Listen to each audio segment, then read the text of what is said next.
Hello and welcome to another edition of XFeed. My name is The Shiller. We go live Monday through Friday talking about everything that's Web3ified, NFTs, blockchain, all those fun things that we are all here waiting to see what happens for the digital landscape, the future, all this AI shenanigans. We're going to cover a lot of different topics here, but on a previous stream, we went over Ubisoft, and we've continually had these bigger brands try to do something within the space, and sometimes it's worked, sometimes it's not. But not being generally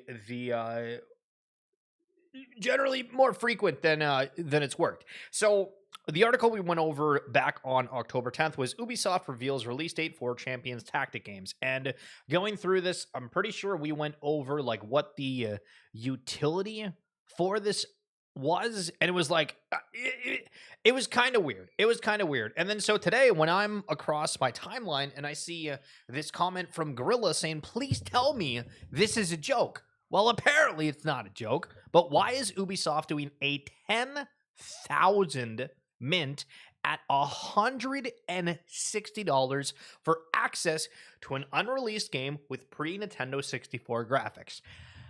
That's a phenomenal question. And why I think a lot of the times things that have worked within the past is not going to be that way moving forward. And why my thesis around, I think the majority of NFTs from collections that are legitimate are going to be more of this mass adoption, very wide numbers, not necessarily kind of exclusive in any sense, is because that's just what it's going to take. It's easier to have these lower price points when there's so many things that are going to take time to create. But does AI play a part of it? End of the stream, we got some crazy AI take that I didn't even think of, but wait for it. So not only does this feel out of touch with the current state of the NFT market, true, coming off the heels on and off the grid, this doesn't even come close to reaching my expectations for what is acceptable by a veteran studio. The utilities are basically early game access and voting rights. And anytime we've gone over the utility for most NFTs, it's kind of eh. And so that's where, again, you have the lower price point, the lower expectations. People just want to be set, right? Like if you go to a restaurant and you're like, I'm going to eat out with the fam jam and I'm expecting to enjoy this. And then the service is garbage, the food is garbage. And you're like, well, that was a waste of time. You're pissed off because you had low expectations going out thinking that you were going to have a good time. However, when you make food at home and you end up burning half of it, you end up screwing it up, it tastes like crap, and you're like, okay, well, I'm a bad chef. And I'm talking about myself. And then you have those expectations that the experience was probably going to be crap because I was the one that made the food, right? So in life, I think all this stuff is about setting expectations and getting people where they think, hey, like, this is good value. This is something that I want, et cetera, and all this stuff just keeps blowing my mind. Why would anyone pay 2x the price of a AAA game for early access to this? True, as well as one of 10,000 vote, merch, and events that you'll need to take a flight to attend. Oh, Lord. Did they actually say that within there? So access to private social channels and early information, exclusive merchandise, ability to earn in-game currencies, beta testing opportunities for new games, behind-the-scenes content. Get access to exclusive experience, visit the studio, beta access for upcoming games, and more. I mean, like, I guess the studio thing's kind of cool. I don't know how often those like game studios offer that, but again, for the other points, it's it's your typical setup as you will. It's also worth noting that their previous collection, Warlords of Champions Tactics, is at 0.03 ETH, which is a 50% drop below their new collection's mint price. That's something we've continually seen where a collection does well and then they're like, hey, we're going to do a mint of some sort. And it wasn't Ubisoft. I forget who it was, but we commented on the other day. But at least we got to mint that one for free. This time around, they are trying to raise 1.6 million. Remember anytime there used to be like a mint and we said, oh, the team is like raising funds, and then there was all this, no, it's not technically raising. They're just having like a sale of these things. These are all businesses. And then everybody got into the specific verbiage around everything. I wish I wasn't funny as I grew up playing Ubisoft games, Rayman, Prince of Persia, Assassin's Creed, Splinter Cell, Rainbow Six. But with the recent events of Star Wars Outlaws and Assassin's Creed Shadows, this is not the direction I want to see Ubisoft take. I would much rather they follow in the steps of MapleStory and eFrontier, not to mention they are using an IP that has its own Netflix series. Feels like there are potential to do something grander. Wow. So we'll see. Again, Ubisoft, we're like, it's cool that they're doing stuff within the space, but sometimes there's a little bit rougher. And I don't remember if it was Ubisoft Or no, it was Square Enix. Square Enix did a mint like forever ago, and the characters looked terrible. They were like out of place. I don't know if the game was even live for it, but some of these major studios do need their handheld when coming into Web3, I do believe. Now, going from bad games to good games, you guys remember back in the day, SmackDown vs. Raw, some of those early ones, Fight Night 2004. Can't be starting 20 because it's 2000 way back then. But the soundtrack for that was awesome. Tony Hawk's Underground 2, Madden, MVP Baseball. I remember a lot of those games had like cool opportunities to like buy stadiums, set how much you could charge fans for the popcorn. It was kind of like a Zoo Tycoon-esque deal. Grand Theft Auto, San Andreas, NBA Live. Remember when there used to be multiples of sport games, and now there's pretty much only one. So there's your hidden nostalgia for the day. I just randomly, I saw this guy post about how he paid $44 for a salad. And on the topic of like bad restaurant experiences and everything else, have you just noticed going out is just like not the same anymore and things are expensive as hell? Makes everything on here seem a little bit cheaper. Now, this CryptoPunk, you've been watching the stream, you might remember this because this is the one that's got like the several trait. It was like 6 visible or 9. I forget exactly what it was, but we highlighted the other day, and I guess that it got flipped for 5 ETH, bought for 75 last week, sold for 80 this week. What do you think? The opportunity to see all the traits on a CryptoPunk, as people be wanting these things. True. I don't know what happened, but do you guys remember Foundation? Yes, Susan. Steve, what the hell's Foundation? Listen, I thought you never asked. So Foundation was basically like an art platform where people were able to go and sell, similar to like OpenSea, but it was very dedicated to just artists, and it was just like a place to go whether you're an artist or a collector of art. So again, nothing crazy about it, but it was very, very successful and had a ton of traction at a point. And then I saw this on the timeline that says, so now that Foundation deleted all of their Instagram posts and rebranded the account to rodeo.club, do they win the smoothest rug award? So I guess Foundation's pivoting from like an art marketplace to a creative social network, which is kind of crazy to think of that change, and people were not expecting that. So not sure if there's going to be much backlash or if it's kind of whatever, but thought I would mention it. Okay, Aaron McDonald from Futureverse congratulating Tim Sweeney from Epic Games and the team at Epic Games for the launch of Fab. So what the hell is Fab? Fab, Epic's new unified content marketplace, launches today. And then Aaron, within that post, also says, stay tuned for some magic from the Featureverse and Reebok Impact team. So what exactly does that mean? And I know we saw before where there was like one of the main characters within the Fortnite lore or just characters for that was standing on a Reebok Impact shoe. So let's read a little bit. Fab is a one-stop destination where you can discover, buy, sell, and share digital assets, and it's now live. Fab is the successor to the Unreal Engine Marketplace and Sketchfab store, and the new home for Quixel Megascans. This new open marketplace supports all types of creators with content for use across Unreal Engine, Unity 3D, Unreal Editor for Fortnite, and other digital content creation tools. Unreal Engine developers will be able to access Fab directly in the Unreal Engine 5 editor, and Fortnite creators can discover Fortnite-ready assets through Fab and UEFN. The Fab integration in UEFN is undergoing maintenance and will soon be back online shortly, and the Fab integration in the Unreal Engine 5 editor is coming soon. So, new marketplaces, Epic Games. Again, a lot of blockchain games launching through the Epic Games, what do we call it? Launcher? And I'm not sure if this video is long, short, or hopefully not too loud. Everything you need to know in one place.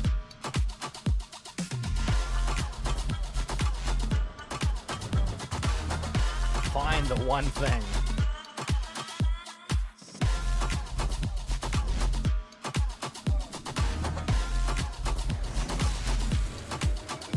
Yeah, okay, hold on a minute. Okay, this is all starting to click right now. That is, okay, so you can search, find any kind of object. I saw Aaron also post about how Altered State Machine could get connected into this within their Promptopia. seeing what that kind of looks like. You type in anything and it can generate. Seeing that Mars rover there. Listen, we're looking all right. We're looking all right. So I want to talk on a little bit regarding Off the Grid. We'll touch on this a little bit later on. We're going to kind of loop all this back together. But Ape Chain Off the Grid launched on PC and consoles 2 weeks ago. 850,000 daily active addresses at peak, 500,000 daily active users on average, which is awesome. 6.6 mil new addresses interacted with the game chain in 2 weeks. First crypto game to partner with relevant streamers on a big scale. True. Peaked at 150,000 Twitch viewers and 3 million hours watched in total, with 20,000 unique streamers, which is also actually like a lot. Like, holy smokes, that is a ton.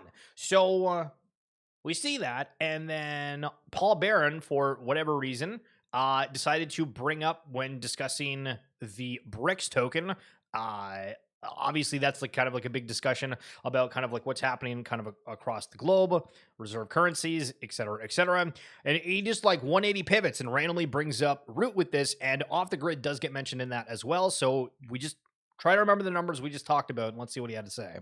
One thing to remember with Futureverse is this is one that has a lot more brand IP, so there is a ton of opportunity here from a battle royale, but also to be able to expand on the gaming side of this. So again, big opportunity here for XRP to kind of leverage in.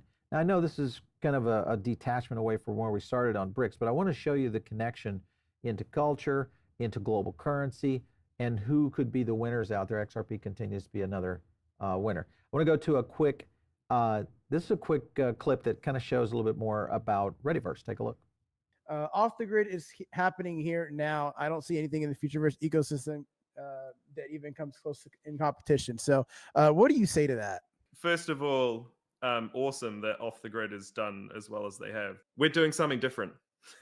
Futureverse is an 18-month-old company, built all of the underlying infrastructure and systems to bring the vision of open gaming to life in a way that no one else has.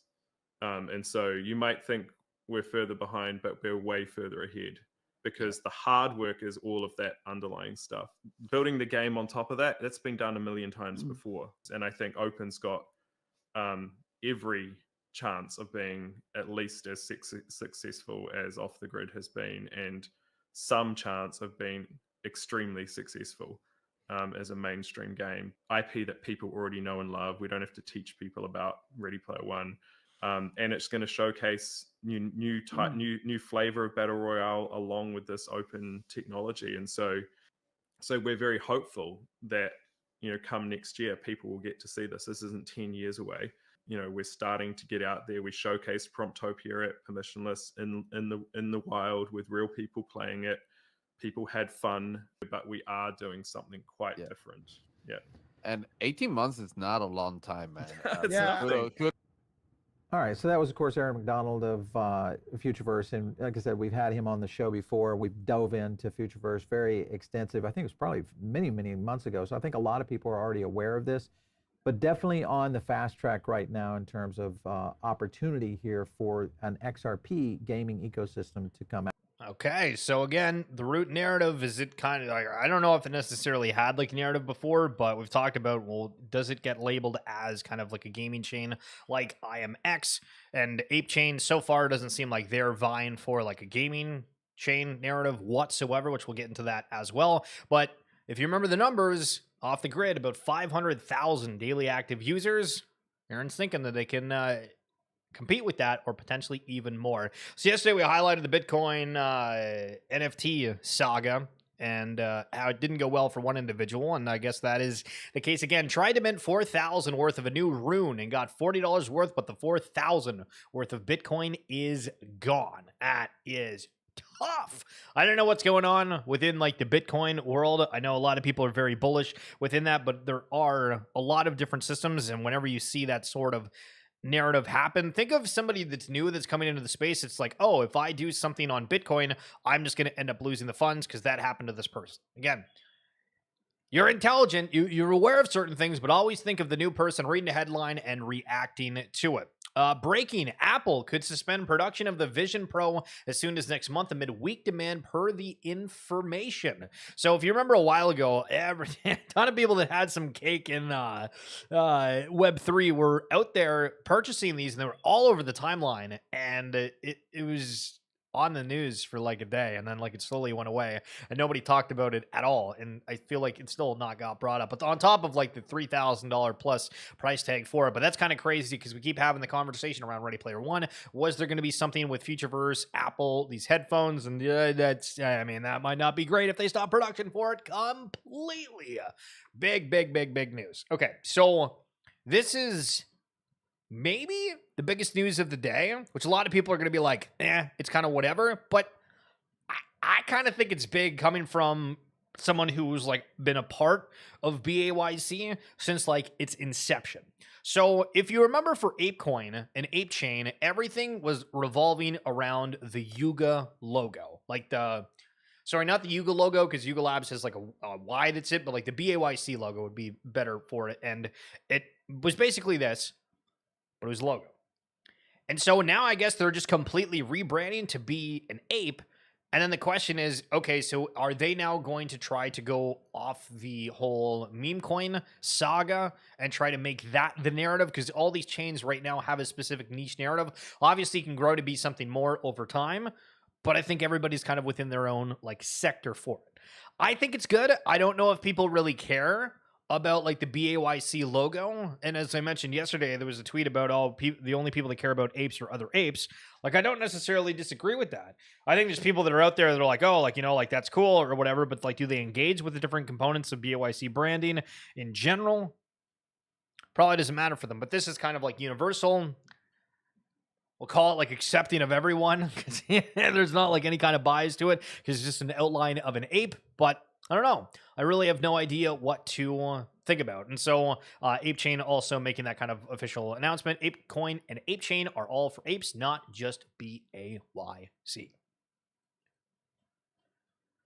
And what are the metrics for Ape Chain? So 550,000 plus ape traded. Ape, again, did touch about like $1.70 the other day. Right now it's come down a lot, down to like $1.20. So big kind of shakeup from the initial launch day hype. 15,000 active users, 10,000 plus transacting users, and 12 billion mints of EMI on Ape Chain day one. Who the hell minted that many? 12 billion. That just seems absurd. So maybe there's like an assumption that one day there's going to be some reward for the people that mint the Ape Chain. Like, did this just blow it out of the water? There was something that was leaked? Because 12 billion is just like disgusting. I'm not going to lie. That's insane. Why the hell is there that many people minting like a free NFT? Still not an Ape Chain on Magic Eden. Check out their guide to get how to step back. Okay, I didn't need to read that. Gated. I feel bad for Yuga because they try so hard for a community that is just so lame. An NFT project with its own blockchain to build on is a pretty badass concept, but apes immediately rushed in to turn it into the Chucky cheese. And so this is more specifically regarding like just the NFTs that have been like sold earlier on. And I was kind of like, this is really stupid myself. And obviously there's people that are going to be taking advantage of this. And any new chain, you'll see that the people that are devs that are understanding of how to do things, they'll be the first movers to things. Does that mean it's going to be the most successful? Not really, but people are bored. They want something to do. They see a little bit of price action. They'll get to it. And again, like we have just like apes and punks, and it's just like copies of things, and it's just like why? You know what I mean? Like I don't really get it. So part of that, and this one's I guess like a little bit different, but I guess they tried to rebrand what some of the Dookie Dash characters were, and so Jimmy the Rascal, which is Jimmy on Ape, I guess they decided to have one of the early NFTs on it, and you can see that it's just like basically the traits of BAYC but enlarged a little bit with a different template behind it. Again, it does kind of give that vibe of like the Dookie Dash. I don't know. I used to be really into NFTs, but like everything that we've seen on the Ape Chain, maybe I'm just like anti NFT art at this point. or we'll have other things that pop off, but I'm just like, I don't know, this doesn't feel it. But co-founder of BAYC, Mr. Gordon Goner, out here, people were asking, when is the head man gonna start shilling some coins? This is what he had to say. I really like some of the BAYC related meme coins on Ape Chain, like Curtis and Board, but also I really dig seeing meme coins that aren't explicitly BAYC Yuga related, simply for the fact that it lets people on board without feeling like they need to own an NFT. Now, if you remember a couple months back, Gordon was out there and he bought basically a rare NFT from every notable collection that was out there, from MFers to I'm trying to think of what the hell else that he bought, and I'm totally blanking, but there was like, if you grabbed like 10 of like the top collections. I don't actually know if he ended up picking a Pudgy, and there was some ones that weren't like quote unquote like top 10 in that means, but then people went and they rushed, and it was kind of like the Gary Vaynerchuk of several years ago where they're out buying those collections because he bought, one of them was a Forgotten Ruins wizard, but he also said, I aped Pape. Not an endorsement of the devs or whatever. Went in blind. Probably won't post about it again. This will very likely go to zero, so don't follow me. Just thinking it's pretty good non-BAYC related meme for the chain. Wanted to highlight that kind of stuff. I don't know. So there's this big argument within the space overall, right? Of, okay, are you against memes? Well, all I do is memes. Or the inverse of that. And I think there's like a large majority of people, and I would throw myself in that bucket. And I'm just like, I don't know. I don't really want to go out and like buy memes. I like fundamentally, I just don't want to do it. And I've had people that message me and they're like, yo, this thing's going to rocket. Some of them have, some of them haven't. And I'm just like, I don't know. I can't be like, yeah, I want to put my money into something that doesn't have like any sort of thesis. Sure, I could be wrong with my own thesis, but personally, that's just not for me. And I think that there's a decent amount of people that are out there within the world. And so if everybody's coming on chain, there's going to be a huge amount of people that are like, yo, I'm down for memes. It's going to be great. But then there's going to be a lot of people that are also not that. And that's, they're going to be looking elsewhere and to see what excites them. So right now, Ape Chain feels like it's strictly for the memes. We'll be curious if they end up having something that's more quote unquote like legit for the other individuals that jump into the space. And Ape Chain also just kind of works for memes. So if they just, lean into that, maybe that's the best decision. Okay, so this guy keeps posting about like his expenses on things. And I'm just like, man,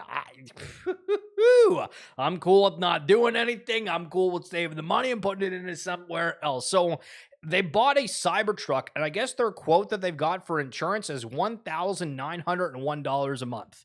Listen, the metaverse vehicle market is going to go crazy because I ain't paying that much insurance in person. I'll stay at home. Thank you very much. Obviously, there's other cars, so like keep that in mind, but wow, that's expensive.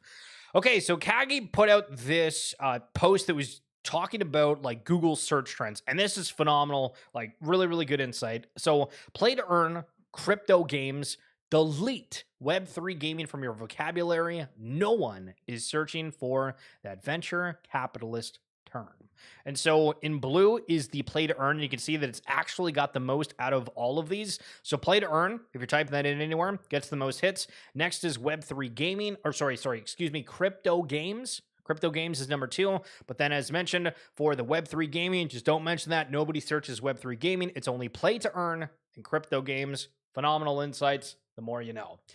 Inhuman, talking about off the grid. Unfortunate reality right now is off the grid will die if it doesn't fix the optimization and cheating issues. Oh, okay. So I played off the grid a little bit. I just felt like I was instantly dying all the time. It felt really bad. I didn't really think there were cheatings. It's kind of like, hey, maybe I'm just bad. But like the time to kill was insane in the game. So maybe there was a cheating issue when I tried. No amount of marketing or PR will be able to fix this. Love this game and I don't want to see it fail, but there was zero reason to launch it in this state. Kind of agree. There was bugs about it. Not sure if they wanted to just get the attention, but everything in Web3, you have the highlight, you have the focus, and then you just don't afterwards, unless there's something really to keep you there. So that's, keep that in mind. Okay, so there was this article that came out that says Anthony Georgia, we're just gonna call him AG, you know what I'm saying? On the intersection of AI, Web3, and the future of NFTs. And so let me just read the sentence here and then recount. So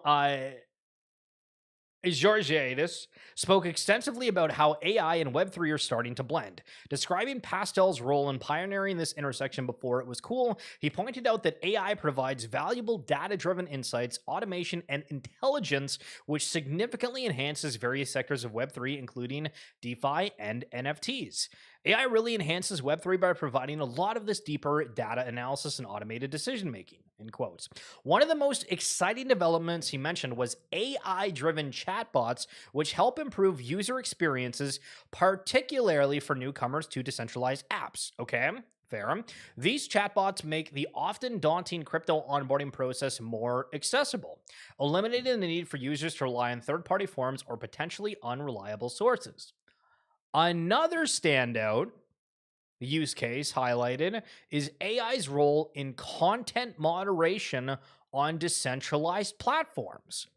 And I'm like, oh my God, that is actually a phenomenal point. Because if you think of how everybody talks about like the 100 million users and all this stuff, well, also trying to be kind of like open and decentralized, but also the world's still like, it's a society, right? Like we all live in a society. And so if something egregious happens and people are posting content that is like way beyond terms of service and like hate crimes, whatever the hell it is, it's got to be stopped. And I'm like, how the hell do you do that? Except if you like set up like these parameters, but then you got to go through these things like, oh, these AI agents, the conversations of them trading, also being able to moderate if done correctly.